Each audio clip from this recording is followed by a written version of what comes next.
ذوالقعدہ کی 5ویں تاریخ کو حضرت ابراہیم خلیل اللہ علی نبینا و علیہ الصلاۃ والسلام اور سیدنا حضرت اسماعیل ذبیح اللہ علیہ الصلاۃ والسلام نے بیت اللہ شریف کی بنیاد رکھی تھی۔ اللہ تعالیٰ فرماتا ہے، اور جب اٹھاتا تھا ابراہیم علی نبینا علیہ الصلاۃ والسلام اس گھر کی بنیادیں، اور اسماعیل علیہ الصلاۃ والسلام یہ کہتے ہوئے، اے رب ہم سے قبول فرما، بے شک تو ہی سنتا ہے اور جانتا ہے، اے رب اور کر ہمیں تیرے حضور گردن رکھنے والا اور ہماری اولاد میں سے ایک امت تیری فرما بردار، اور ہمیں ہماری عبادت کے قاعدے بتا اور ہم پر اپنی رحمت کے ساتھ رجوع فرما، بے شک تو ہی بہت توبہ قبول کرنے والا مہربان ہے۔ پہلی مرتبہ کعبہ معظمہ کی بنیاد سیدنا حضرت آدم علی نبینا و علیہ الصلاۃ والسلام نے رکھی تھی۔ بعد طوفان نوح پر سیدنا حضرت ابراہیم علیہ الصلاۃ والتسلیم نے اسی بنیاد پر تعمیر فرمائی۔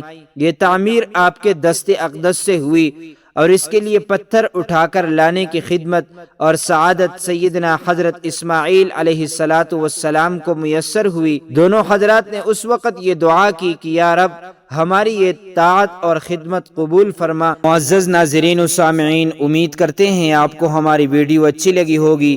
اس طرح کی مزید اسلامی معلومات کے لیے امانت خدا اور نبی یوٹیوب چینل کو سبسکرائب کیجیے، کیونکہ اس چینل میں آپ کو اسلامی واقعات، دینی مسائل، سائنسی تحقیقات و وظائف اور بہت کچھ سیکھنے کو ملے گا، لہٰذا اسے ضرور سبسکرائب کیجیے۔ اگر زندگی کے لمحات مزید باقی رہے تو آپ کے لیے ایک اور بہترین ویڈیو بطور تحفہ اللہ تعالیٰ کی رضا کی خاطر پیش کروں گا۔